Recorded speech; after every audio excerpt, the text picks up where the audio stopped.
Hello everyone, welcome to next video. তো আজকের ভিডিওতে আমরা আলোচনা করব আরআরবি এএলপি সিবিটি 2026-এর যে সমস্ত লাভ ক্ষতি ছাড় সংক্রান্ত যে সমস্ত প্রশ্ন সেগুলো। আচ্ছা, এবার আমি যেটা বলছি সেটা শোনো। সেটা হচ্ছে প্রফিট অ্যান্ড লস বা লাভ ক্ষতি ছাড় সম্পর্কিত যে প্রশ্ন, এই আরআরবি এএলপি সিবিটি 2-তে না অনেক এরকম প্রশ্ন জিজ্ঞেস করা হয়েছিল যেগুলো হচ্ছে পুরোপুরি রিপিটেটিভ মানে একটা প্রশ্নকে দুবার তিনবার জিজ্ঞেস করা হয়েছে বা কিছু ডেটা চেঞ্জ করে সেগুলোকে আবার জিজ্ঞেস করা হয়েছে। তো আমি কি করেছি, সেই সমস্ত কোশ্চেন অ্যানালাইজ করার পরে ৮টা কি ৯টা এরকম প্রশ্ন আছে যেগুলো হচ্ছে ইউনিক। ইউনিক মানে সেগুলোই হচ্ছে এক একটা আলাদা আলাদা টাইপের কোশ্চেন, এবং পরবর্তীতে কি করা হয়েছে ওই প্রশ্নগুলোকেই হয় ডেটা চেঞ্জ করে বা সেম কোশ্চেন পরে শিফটগুলোতে জিজ্ঞেস করে নেওয়া হয়েছে। ঠিক আছে, তো আমরা আজকে সেই যে ইউনিক কোশ্চেনগুলো ৮টা কি ৯টা এরকম প্রশ্ন আছে সেগুলো আলোচনা করব। এগুলো তোমাদের সামনের পরীক্ষার জন্য না খুব গুরুত্বপূর্ণ। ঠিক আছে, কারণ এক্সামিনার তো আর নতুন প্রশ্ন জিজ্ঞেস করে না, এই মানে আগের প্রশ্নগুলো থেকেই একটু ডেটা চেঞ্জ করে এই কনসেপ্টে একটু হালকা পরিবর্তন করে এগুলোকে জিজ্ঞেস করে। ঠিক আছে, এবং প্রশ্নগুলো খুব একটা মানে যে লো লেভেলের প্রশ্ন সেটা না, মোটামুটি একটু ভালো আছে, একটু কিছু ক্যালকুলেশনও আছে। তো সেগুলো দেখো যে ক্যালকুলেশন আমরা কিভাবে ট্যাকেল করব। আচ্ছা, তার আগে প্রফিট অ্যান্ড লস যারা যা পড়েছো বা জানো সেটা তো খুবই ভালো, কিন্তু যারা জানো না তাদের জন্য প্রফিট অ্যান্ড লসের তো পুরো কনসেপ্ট পড়ানো একটা ভিডিওতে সম্ভব না, কারণ পুরো কনসেপ্ট বলতে গেলে প্রায় ২-২.৫ ঘন্টার কনসেপ্ট। কিন্তু যে সমস্ত কনসেপ্টগুলো মানে আমাদের এখানে ব্যবহার করা হবে বা সামনের প্রশ্নে আসবে সেগুলো সম্পর্কে আমি একটু বলে দিচ্ছি, এবং এই বেসিক কনসেপ্টটা দেখো, তোমরা কিছু নতুনই শিখবে। I can guarantee that. Okay, আচ্ছা, সবার প্রথমে প্রফিট অ্যান্ড লস ডিসকাউন্টের ডিসকাউন্ট বেসিক্যালি এই চ্যাপ্টারের প্রশ্ন সলভ করতে গেলে আমাদের কাছে দুটো অ্যাপ্রোচ থাকে। এক অ্যাপ্রোচ হচ্ছে সাকসেসিভ, আর দ্বিতীয় হচ্ছে বেসিক। আচ্ছা, তার আগে আমরা একটুখানি জেনে নিই যে এর বেসিকটা কি। দেখো, তোমরা সবাই জানো কস্ট প্রাইস মানে ক্রয় মূল্য, সেলিং প্রাইস মানে বিক্রয় মূল্য, মার্ক প্রাইস মানে ধার্য মূল্য, তাই না? ডিসকাউন্ট মানে ছাড়, এগুলো আশা করি সবাই জানো। আচ্ছা, কোনো একটা ধরো দোকান আছে, সে এবার কি করে জেনারেলি কোথাও থেকে একটা জিনিস কিনে নিয়ে এলো। আচ্ছা, সে যখন জিনিসটা কিনে আনবে তাহলে সেক্ষেত্রে সেটা তার সিপি বা ক্রয় মূল্য। আরে হ্যাঁ কি না? ইয়েস। আচ্ছা, সে এবার কি করে, নিজে একটু লাভও করতে চায়, সে সেই জন্যে সে ক্রয় মূল্যের ওপরে কি করে, মার্ক আপ করে। মার্ক আপ মানে কি? মূল্য বৃদ্ধি করে। সে কি করে? মূল্য বৃদ্ধি করে। ঠিক আছে, এই যে মূল্যবৃদ্ধি বা মার্কআপ, এই যে মূল্যবৃদ্ধি বা মার্কআপ, এইটা করার পরে যেটা আসে সেটাকে আমরা বলি মার্ক প্রাইস, বা এটার বাংলায় নাম হচ্ছে ধার্য মূল্য। ওকে, আচ্ছা, এবার কোনো দোকানদার এলো, দোকানদার এসে তার কাছ থেকে কোনো জিনিস কিনতে চাইলো, অবভিয়াসলি দোকানদার এসেছে মানে কোনো না কোনো ডিসকাউন্ট তো চাইবেই। এবার সে কি করবে, যে বললো ঠিক আছে আপনাকে আমি এত পার্সেন্ট ডিসকাউন্ট দিচ্ছি, যাই হোক না কেন সে ডিসকাউন্ট দেবে। আচ্ছা, সে এবার কি করবে, ছাড় দেবে। সে এবার কি করবে, ছাড় দেবে। ঠিক আছে, ছাড় দেওয়ার পরে যে ফাইনাল প্রাইসটা তৈরি হবে বা যে ফাইনাল দামটা তৈরি হবে সেই দামটাকেই বলা হবে সেলিং প্রাইস। সেলিং প্রাইস মানে বিক্রয় মূল্য। ঠিক আছে, তাহলে আমরা একটা মোটামুটি আমরা জানি যে এটাই আমাদের বেসিক্যালি একটা কনসেপ্ট, দোকানদারের কনসেপ্ট, দোকানদাররা যে কনসেপ্টে কাজ করে। আচ্ছা, এটাকে আমি আবার একবার বলছি, কারণ এই বেসিকটা জানা খুব দরকার, তারপরে এর ডিটেল নিয়ে আমরা আলোচনা করব। সেটা হচ্ছে প্রথমে কি করে, দোকানদার কোনো একটা জায়গা থেকে একটা জিনিস কিনে নিয়ে আসে, সেটা তার ক্রয় মূল্য।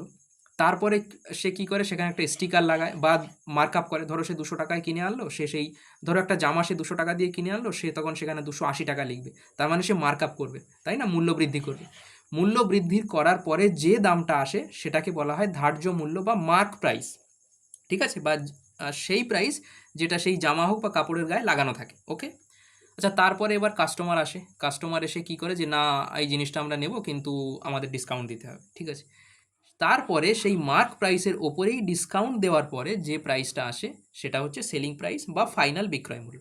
আচ্ছা, তাহলে এখান থেকে আমরা একটা জিনিস কি বলতে পারি, যে দেখো সেটা হচ্ছে এটা, যে এই যে ক্রয় মূল্য থেকে বিক্রয় মূল্য পর্যন্ত যে জার্নি, ঠিক আছে, তাহলে ক্রয় মূল্য থেকে সেলিং প্রাইস পর্যন্ত যদি আমরা যাই, এই ক্রয় মূল্য থেকে বিক্রয় মূল্য পর্যন্ত যদি আমরা যাই তাহলে সেটাই কি আমরা বলতে পারি যে সেটাই তার প্রফিট হোক বা লস হোক, এটাই কি আমরা বলতে পারি? আরে হ্যাঁ কি না?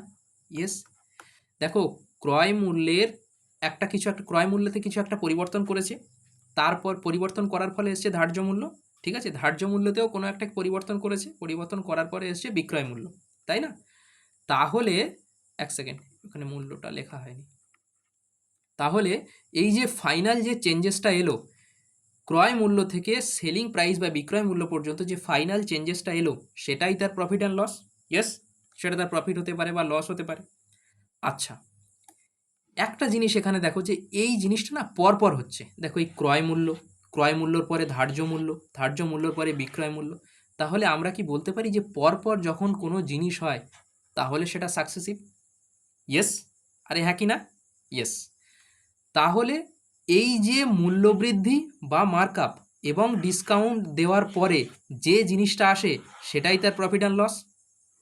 ইয়েস। তাহলে কি আমরা বলতে পারি যে মার্কআপ আর ডিসকাউন্টের সাকসেসিভই প্রফিট অ্যান্ড লস? ইয়েস, আমরা এটা বলতে পারি, অবভিয়াসলি বলতে পারি। ওকে, আচ্ছা, এখান থেকেই জেনারেলি আমরা কি করি, প্রশ্নের যে ইউনিক অ্যাপ্রোচ সেটা দেখা শুরু করি। সেটা কি? সেটা দেখো, এক সেকেন্ড। এখান থেকে তাহলে কিছু টার্মিনোলজি, সেটা আমি এখানে যেগুলো বলেছিলাম সেগুলো লিখে দিচ্ছি। যখনই আমরা বলবো মার্কআপ মানে কি কি বিষয় নিয়ে কথা হবে? মার্কআপ মানে আমাদের মাথার মধ্যে আসা চাই, মার্কআপ বা মূল্য বৃদ্ধি মানে আমাদের মাথার মধ্যে আসা চাই যে এখানে সিপি আর এমপি বা কস্ট প্রাইস এবং ধার্য মূল্য, এই দুটো জিনিস নিয়ে কথা হবে। ওকে, আর অন্য কিছু না। তাহলে আমরা মার্কআপ করলাম মানে আমাদের দুটো জিনিস নিয়ে কথা হবে। সেটা কি? সেটা হচ্ছে সিপি আর এমপি। ওকে, আচ্ছা, যখনই আমরা বলবো ডিসকাউন্ট, তার মানে আমাদের কোন দুটো বিষয় নিয়ে কথা হবে? যখনই আমরা বলবো ডিসকাউন্ট তখন আমাদের কথা হবে এমপি আর এসপি নিয়ে। এমপি মানে ধার্য মূল্য, এসপি মানে সেলিং প্রাইস বা বিক্রয় মূল্য। ওকে, আচ্ছা, তাহলে যখনই আমরা বলবো প্রফিট অ্যান্ড লস, তখন আমাদের দুটো জিনিস নিয়ে কথা হবে। সেটা হচ্ছে কস্ট প্রাইস আর সেলিং প্রাইস। এই জিনিসটা ভীষণ ভীষণ ইম্পর্টেন্ট। এই জিনিসটা কিন্তু সবাই মনে রাখবে, দ্য মোস্ট ইম্পর্টেন্ট থিং। আমি কি বললাম আরও একবার বলছি, কারণ এটা বলা জরুরি, এটা খুব গুরুত্বপূর্ণ বিষয়। ওকে, দেখো, যখনই আমাদের মার্কআপ নিয়ে কথা হবে বা মূল্য বৃদ্ধি নিয়ে কথা হবে তখন হচ্ছে আমাদের মাথায় আসবে কস্ট প্রাইস অ্যান্ড এমপি বা ধার্য মূল্য। ঠিক আছে, ডিসকাউন্ট নিয়ে আমরা যখনই কথা বলবো তখন আসবে যে রিলেশন হচ্ছে মার্ক প্রাইস আর সেলিং প্রাইসের সঙ্গে। কেন? কারণ ডিসকাউন্ট মার্ক প্রাইসের ওপরেই দেওয়া হয়। যখনই আমরা বলবো প্রফিট অ্যান্ড লস, এই যে প্রফিট অ্যান্ড লস আমি বলেছিলাম, এই যে সিপি এখানে ছিল, এসপি এখানে ছিল, তাহলে সিপির সঙ্গে এসপির রিলেশন। ওকে, ইয়েস। আচ্ছা, এবার কোশ্চেনে আমরা এগুলোকে কিভাবে অ্যাপ্লাই করব সেটা যখন সামনে দেখবে কোশ্চেন সলিউশনগুলো, তখন আরও ভালো বুঝতে পারবে। ওকে, ওকে, আচ্ছা, এই জিনিসটাকে আবার আমরা রেশিও মেথডের মাধ্যমেও করতে পারি। ঠিক আছে, সেটা কিভাবে? দেখো, এত সময় আমরা রেশিওই করছিলাম, কিন্তু এটা ফাইনাল টাচ দিচ্ছি। যাই প্রশ্ন আসুক, যখন দেখবে ডিসকাউন্টে সাকসেসিভ তুমি ডাইরেক্ট লাগাতে পারছো না, বা পরপর রিলেশন তোমার দেওয়া নেই, বা তুমি ডাইরেক্ট সাকসেসিভ সেখানে অ্যাপ্লাই করতে পারছো না, সেক্ষেত্রে এই ফরম্যাটটা সঙ্গে সঙ্গে ড্র করে নেবে। সিপি, এমপি আর এসপি, এই ফরম্যাটটা হচ্ছে ইউনিভার্সাল ফরম্যাট, সমস্ত জায়গাতেই এই ফরম্যাটটা কাজে লাগবে। ঠিক আছে, কিন্তু সাকসেসিভে কী হয়, আমাদের কোশ্চেনটা খুব ফাস্ট সলভ হয়ে যায়। ঠিক আছে, আচ্ছা দেখো, আমি ধরো বললাম যে আমি মার্কআপ করলাম বা মূল্য বৃদ্ধি করলাম। এবার রেশিও কীভাবে ইউজ হবে সেটা দেখো। আমি মূল্য বৃদ্ধি করলাম কত? 20%, ধরো 20%। আচ্ছা, এই একটা পয়েন্ট। দ্বিতীয় পয়েন্ট আমি বললাম আমি ডিসকাউন্ট দিলাম কত? 25%ই ধরো, আমি ডিসকাউন্ট দিলাম 25%। আচ্ছা, আমি 10%ই বলছি, 25% ছাড়ো, 10%। আমি ধরো জানতে চাইলাম যে তাহলে বলো কস্ট প্রাইস বা ক্রয় মূল্য থেকে সেলিং প্রাইস বা বিক্রয় মূল্যের অনুপাত কত? কস্ট প্রাইস থেকে সেলিং প্রাইসের অনুপাত কত? আচ্ছা, বেসিক্যালি আমরা এখানে কি করব, রেশিও মার্জিং কনসেপ্ট ইউজ করব, দ্যাটস ইট। এছাড়া আর অন্য কিছু না, কারণ এই তিনটের রেশিও পেয়ে গেলেই কোশ্চেনে যাই বলা থাকুক না কেন আমরা বের করতে পারবো। আচ্ছা, তাহলে মার্কআপ ছিল 20%, 20%-এর ফ্র্যাকশন ভ্যালু 1/5, মানে 5 থেকে 6 হয়েছে। তাহলে কস্ট প্রাইস যদি 5 হয়, এক সেকেন্ড কালারটা বদলে নিই, কস্ট প্রাইস যদি 5 হয় তাহলে মার্ক প্রাইস কত? 6। এটা কিন্তু একটা রেশিও, এটা একটা রেশিও, এর মাল্টিপ্লায়ার আলাদা। ধরো এ এ যাই থাকুক না কেন মাল্টিপ্লায়ার আলাদা, তোমরা রেশিও হয়তো পড়েছো, সেখানে জানো। আচ্ছা, ডিসকাউন্ট আমি দিলাম 10%। আচ্ছা, তার মানে আমার যদি মার্ক প্রাইস 10 হয়, তার মানে এক সেকেন্ড কালারটা চেঞ্জ করি, তার মানে আমার যদি মার্ক প্রাইস 10 হয় তাহলে আমি সেটা 9-এ বিক্রি করলাম। আরে হ্যাঁ কি না? ইয়েস। ডিসকাউন্ট 10% মানে কি, যখন আমার মার্ক প্রাইস 10 হবে তখন সেলিং প্রাইস 9। এখানে এবার রেশিও মার্জিং কনসেপ্টটা ইউজ হবে। দেখো, এখানে তো আমরা ধরেছিলাম যে মার্ক প্রাইস 10, কিন্তু এখানে তো আমাদের দেওয়া আছে যে মার্ক প্রাইস 6। তাহলে দুটো আলাদা আলাদা কী করে হয়? আমাদের দুটোকে তাহলে একই এতে নিয়ে আসতে হবে। তাহলে সেটা আমরা কিভাবে আনবো? দেখো, তাহলে আমরা এক কাজ করি, প্রথম রেশিওটাকে 6 আর 10-এর এলসিএম হচ্ছে 30, ঠিক আছে? প্রথম রেশিওটাকে আমরা 5 দিয়ে যখনই গুণ করব তাহলে 6 ইন্টু 5 30 হয়ে গেল। আর এই 10কে যখন আমরা 3 দিয়ে গুণ করব তাহলে 3 ইন্টু 10 30 হয়ে গেল, রেশিও মার্জ হয়ে গেল। আচ্ছা, এই 6-এর সঙ্গে না, এই যে 6 এর সঙ্গে তো এই 5-এর একটা লিঙ্ক আছে। আরে হ্যাঁ কি না? ইয়েস। তাহলে এই 5 দিয়ে যখন আমরা 6কে গুণ করব তাহলে 5কেও গুণ করতে হবে। ইয়েস। তাহলে 5 6 30, তাহলে আমি লিখছি 5 6 30। ও এক সেকেন্ড, ইকালি নিতে হবে, জাস্ট এ সেকেন্ড, কালারটা চেঞ্জ করে নিই।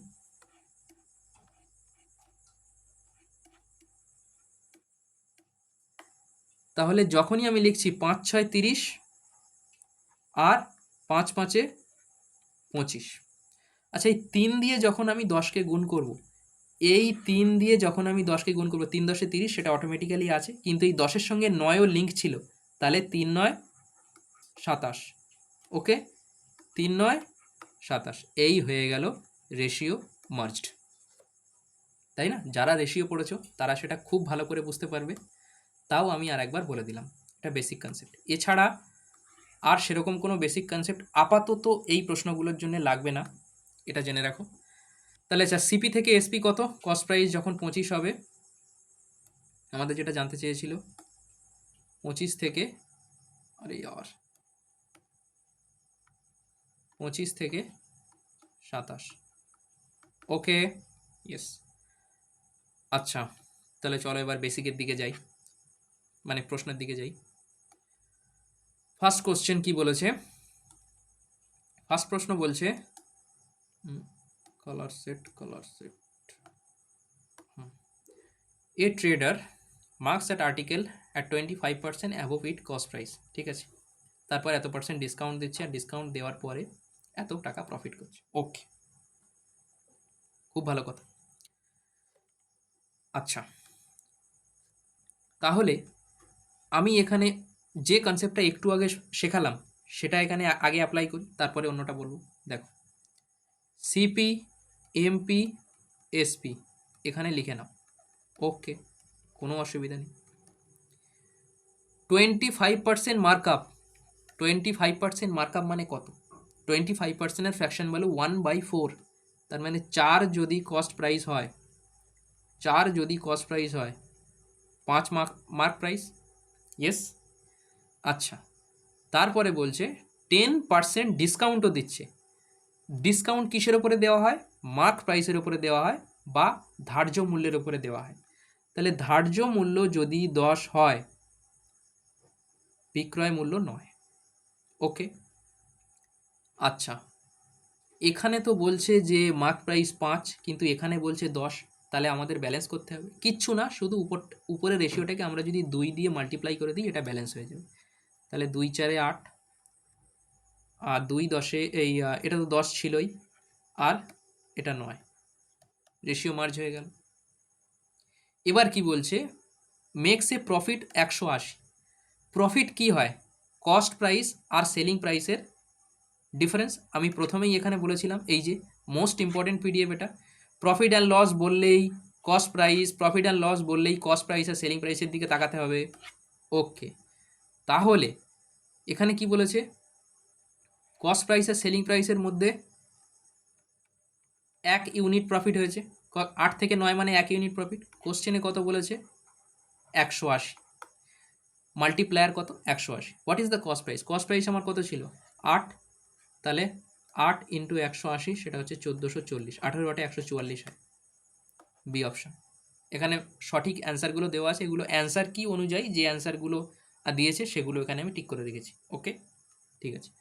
আচ্ছা, এবার এটা তো গেল এই বেসিক মেথড, আরও একটা মেথড শেখো, সেটা আমি বলছি।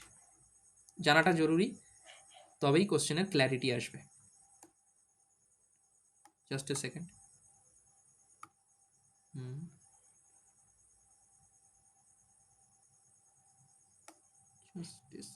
just a second.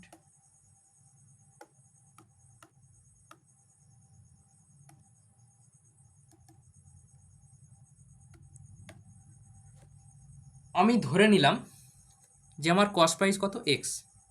আমি ধরে নিলাম যে আমার কস্ট প্রাইস কত, এক্স। ওকে, এই কালার কেন চেঞ্জ হচ্ছে না?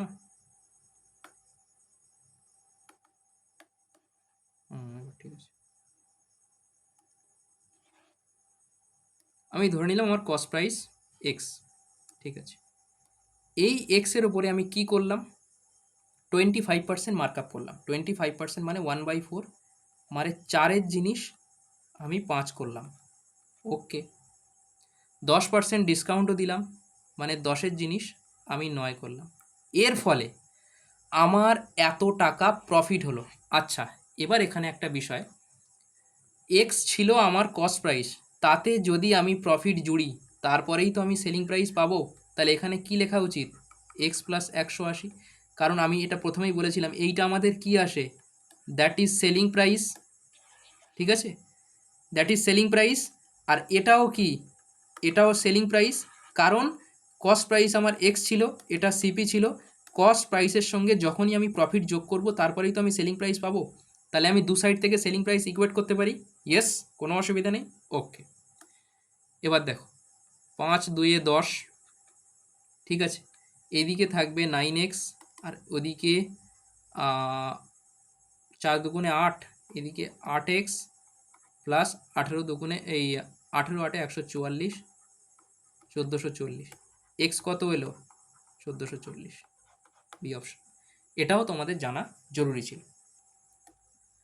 Next, a trader buys 187 pen at 23 each. ঠিক আছে, during transportation 7 pen got damage. আচ্ছা, ট্রান্সপোর্টের সময় 7টা পেন খারাপ হয়ে গেছে, তারপরে বাকিগুলোকে 27 টাকাতে বিক্রি করেছে, প্রত্যেকটা 27 টাকা বিক্রি করেছে। আচ্ছা, তাহলে টোটাল কস্ট প্রাইস দেখি, টোটাল কস্ট প্রাইস কত। টোটাল কস্ট প্রাইস হচ্ছে 187 ইন্টু 23, এটা টোটাল কস্ট প্রাইস। ঠিক আছে, টোটাল সেলিং প্রাইস কত, আচ্ছা 187টার মধ্যে 7টা তো খারাপ হয়ে গেছে, তাহলে এখন কটা বেঁচে আছে, 180টা। এক একটার দাম 27টা হলে 180টার দাম কত, this is the total selling price. Okay, this should be equal, yes. I mean, এটা কত, এটা তো সেলিং প্রাইস ছিল, সরি, এটা সেলিং প্রাইস, এটা কস্ট প্রাইস। ওকে, আচ্ছা, এবার যদি কিছুতে কাটা যায় তাহলে কেটে নিই, কারণ অ্যাকচুয়ালি আমার যখন প্রফিট অ্যান্ড লস ক্যালকুলেট করতে হয় তখন রেশিওরই প্রয়োজন পড়ে, কিন্তু এখানে না কোনো কিছু কাটছে না, তাই না? না, কোনো কিছু কাটছে না। ঠিক আছে, তাহলে মাল্টিপ্লাই করতে হবে। মাল্টিপ্লাই করে নিই, 3 7 21 1 হাতে 2, 18 3 54 আর 2 কত, 56।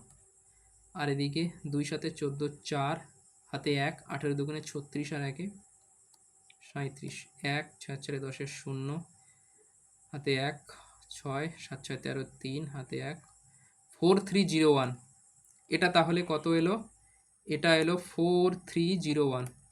ওকে, 4301, আর এটা কত আসবে, 18 7 126-এর 6 হাতে 12, 18 2 36 আর 12 48। ওকে, ইয়েস, তাহলে এই চলে এলো। আচ্ছা, এখানে কত টাকা হয়েছে সেটা হচ্ছে এক সেকেন্ড, তাহলে ডিফারেন্স করতে হবে না, এটা তো কস্ট প্রাইস, এর ডিফারেন্স নিতে হবে। 9 হাতে 1, 5,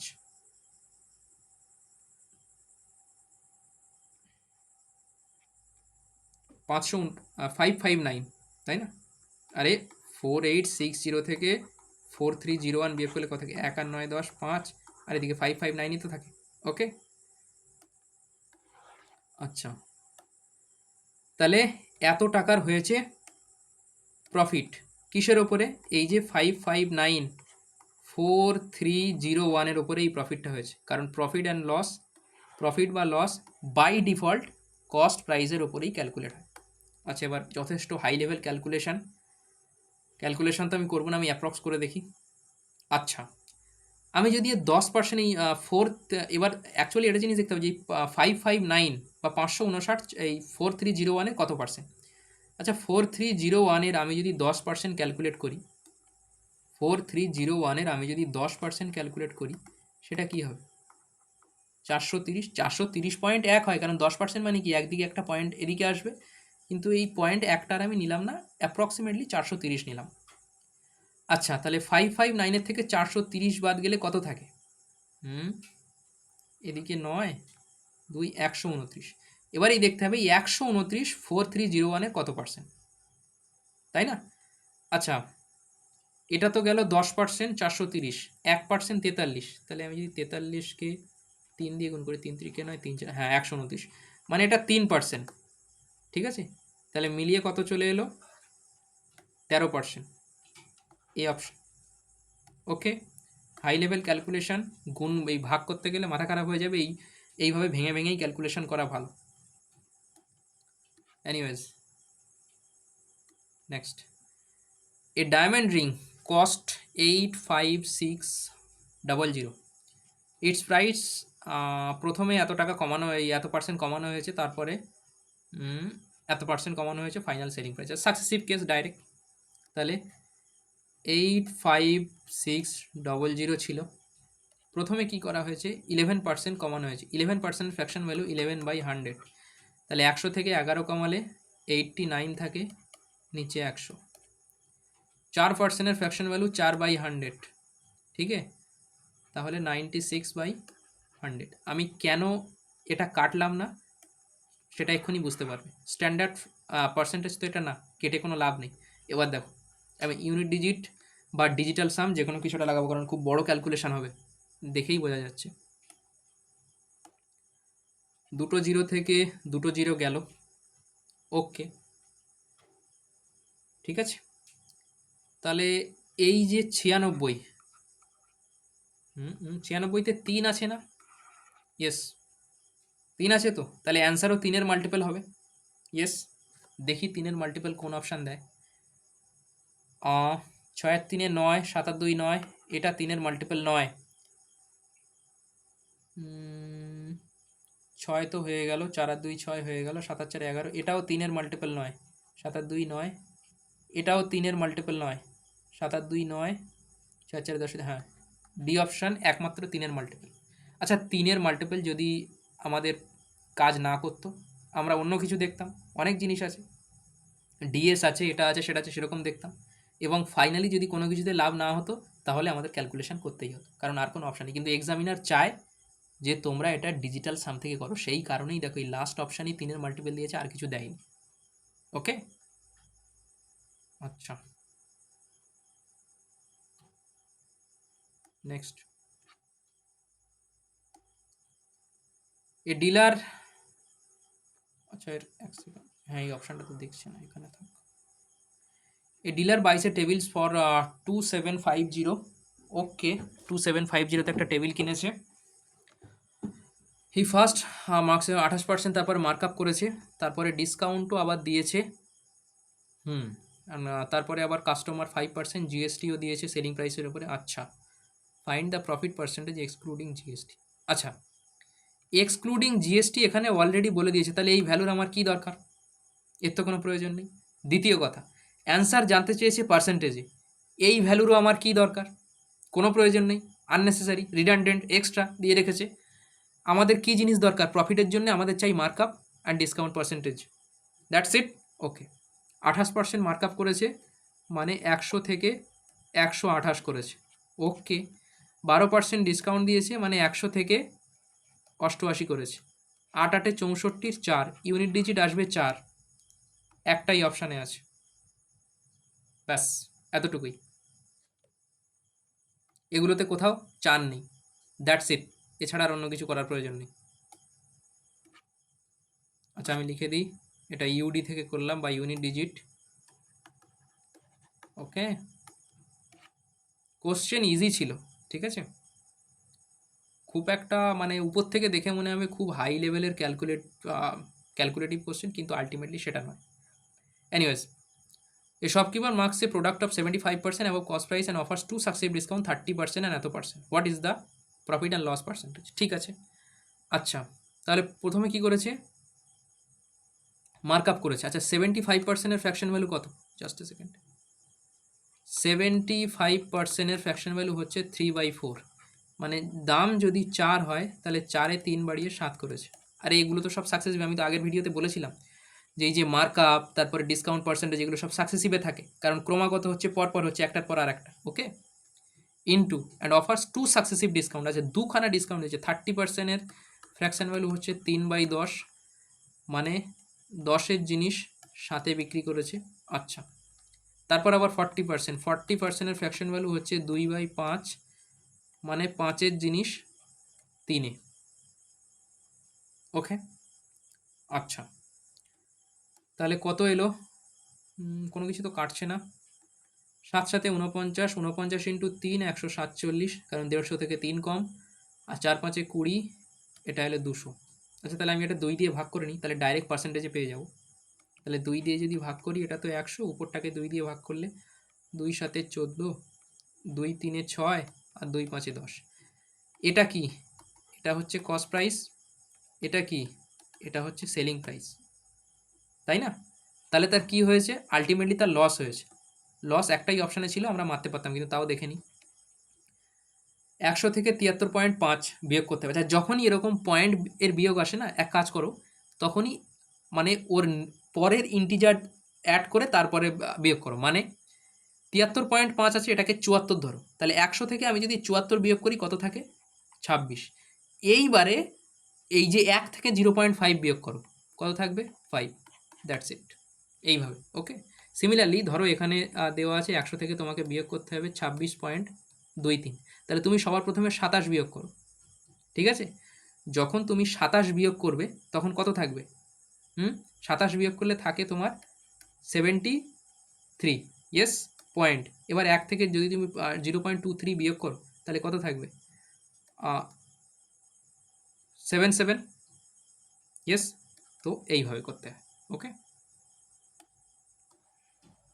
এনিওয়েজ, নেক্সট প্রশ্ন।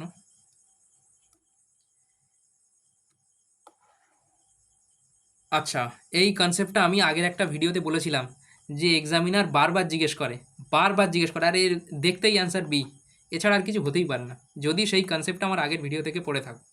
আমি তাও আর একবার বলছি, দেখো বেসিক্যালি এখানে কি করেছে, 3টে স্কিম দেওয়া আছে, একটা স্কিম 1, একটা স্কিম 2, আর একটা স্কিম 3।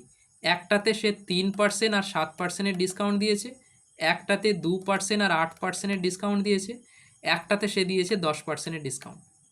আর এটাই করেছে। আমি কি বলেছিলাম? গ্যাপ যত বেশি হবে, ডিসকাউন্ট তত বেশি হবে। আবার বলছি, গ্যাপ যত বেশি হবে, ডিসকাউন্ট তত বেশি হবে। 3 আর 7-এর মধ্যে গ্যাপ কত? 4। 2 আর 6-8-এর মধ্যে গ্যাপ কত? 6। তাহলে এই ডিসকাউন্টটা বেশি এর থেকে, এই ডিসকাউন্টটা বেশি এর থেকে, ঠিক আছে? 2-এর ডিসকাউন্ট এর থেকে বেশি। অবভিয়াসলি কোশ্চেনে কি জানতে চেয়েছে? তবে গ্রাহক কোন দোকানদারের কাছ থেকে কিনবে? আচ্ছা, গ্রাহক কোন দোকানদারের কাছে সব যাবে? আরে গ্রাহক তো সেই দোকানদারের কাছেই যাবে যে দোকানদার বেশি ডিসকাউন্ট দেবে। আরে হ্যাঁ কি না? তাহলে 1 কি কখনো অ্যান্সার হতে পারে? আরে কখনোই হবে না। আচ্ছা, এই যে 10% না, আরে 2 আর 8 এর যখন আমরা সাকসেসিভ ক্যালকুলেট করব, সেটা তো আরও কমে যাবে, তাই না? তাহলে অ্যান্সার কত? 3। কারণ এখানে তো কোনো গ্যাপই নেই। ওকে, আমি তাও একবার বলে দিচ্ছি, 1 সেকেন্ড। এই 2 আর 8 এর যে ডিসকাউন্ট আসবে, এটা কত হবে দেখো। 8 আর 2 10 মাইনাস 0.16, তাহলে কত? 9.84। কিন্তু এটা ক্যালকুলেট করার কোনো প্রয়োজন ছিল না। একটাই কনসেপ্ট, গ্যাপ যত বেশি ডিসকাউন্ট তত বেশি। সেইটা থেকেই আমাদের এই যে 10%-এর যেটা, সেটাই চলে আসবে, বাই ফ্রম থার্ড কাস্টমার, কারণ ওই 10% দিয়েছিল। ওকে, আচ্ছা, এই গ্যাপ যত বেশি ডিসকাউন্ট তত বেশি, এটা কিন্তু তখনই কাজ করবে যখন দুজনের সাম একই থাকবে। এটা বারবার কিন্তু মনে রাখো, আমি আগের ভিডিওতে এটা বলেছিলাম, ঠিক আছে? যখন আরও একটা PYQ সলভ করাচ্ছিলাম, এই যে 7 আর 3-এর সাম হচ্ছে 10, এখানেও 8 আর 2-এর সাম হচ্ছে 10, ঠিক আছে? এখানে তো 10 আছে, এটা কিন্তু তখনই কাজ করবে, না হলে নয়। মনে রাখো, এটা আমি বলেছিলাম আগের ভিডিওতে। Anyways, an article is bought for 300 and the price increased by 5.5%. The resulting price in days reduced by 8%. আচ্ছা, 5.5% মানে কি? 11%-এর হাফ, ঠিক আছে? তাহলে এটা কত? 11/200। বুঝতে পারোনি? আবার একবার বলছি, 55/1000। এটাই তো করবে, কারণ কি 5.5/100 আর এই পয়েন্ট হটালে আর একটা 0, 55/1000। ইয়েস, তাহলে এটা কত হবে? 5 11 55 আর 200, 11/200। তাহলে ফ্র্যাকশন হল 11/200, আর 8% মানে তো আমরা জানি। তাহলে আর্টিকেলটার কত ছিল? 300। তারপরে কি করা হয়েছে? ইনক্রিজ করা হয়েছে, মানে 200 থেকে 211 করা হয়েছে। তারপরে কি করা হয়েছে? আবার 8% কমানো হয়েছে, মানে 100 থেকে 8 যদি আমি বাদ দিই, তাহলে কত থাকে? 92। আচ্ছা দেখো, দুটো জিরো থেকে দুটো জিরো গেল। আচ্ছা, আমি চেষ্টা করব না নিচে এই 2টাকে একদম গায়েব করে দেওয়ার, কারণ নিচে যদি আমার 100 থাকে এবং প্রত্যেক অপশানের ইউনিট ডিজিট যেহেতু আলাদা, তাহলে আমি শুধু ইউনিট ডিজিটটা দেখে নেব, আর তার দুটো সংখ্যা আগে পয়েন্ট লাগিয়ে দিলে আমার কাজ শেষ। ইয়েস, তাহলে এই 2টাকে আমি গায়েব করব, আর বাকি কাটবো না। 2 4 8, 1 12, 2 6 12, দ্যাটস ইট। এইবারে আমরা ইউনিট ডিজিট দেখে নেব, আর তার দুটো ঘর আগে পয়েন্ট লাগিয়ে দেবো। দেখো, তাহলে 6 1 6 আর 6 3 18, 8, ইউনিট ডিজিট 8, আর এর দুটো ঘর আগে পয়েন্ট, কারণ এই দুটো জিরোর জন্যে। এই একটাই অপশান আছে বি। ক্যালকুলেশন করতে গেলে কীরকম মাথা খারাপ হতো, তাহলে আমরা ইউনিট ডিজিট থেকেই করে নিলাম। আরে আমরা ম্যাক্সিমাম কোশ্চেন তো ইউনিট ডিজিট ডিএস এটা ওটা থেকে করেছি, তাই না? বি অপশান ছাড়া আর কোনো পসিবল না। যদি না থাকতো আরও, তাহলে 211 তো ডিভিজিবল দেখতে পারতাম না, এখানে 3 আছে, 3-এর মাল্টিপল দেখতাম। ওকে, দেখো এই অপশানটা 3 দিয়েও ভাগ হচ্ছে, 8 আর 1 9, 3 দিয়ে ভাগ মানে কি? তাদের ডিজিটের সাম 3 দিয়ে ভাগ হবে। 8 আর 1 9, 9 2 আর 1 3, 3 দিয়ে ভাগ হচ্ছে। ওকে, আচ্ছা, এইগুলোই ছিল। তাহলে আপাতত আজকে এই পর্যন্তই।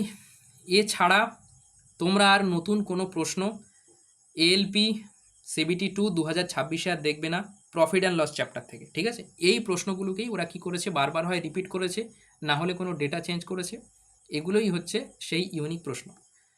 তো যদি ভালো লাগে ভিডিওটা, তাহলে সাবস্ক্রাইব অবশ্যই করো, কারণ এরকম আরও ভিডিও আসবে। ওকে, লাইক আর শেয়ার অবশ্যই। তো আজকের মতো এই পর্যন্ত, দেখা হচ্ছে পরের ভিডিওতে আমরা আশা করি পার্সেন্টেজ নিয়ে আলোচনা করব। পার্সেন্টেজ হোক বা যে কোনো কিছু হোক, রেশিও যেটা নিয়ে আলোচনা করবো, দেখা যাবে। তো বাই।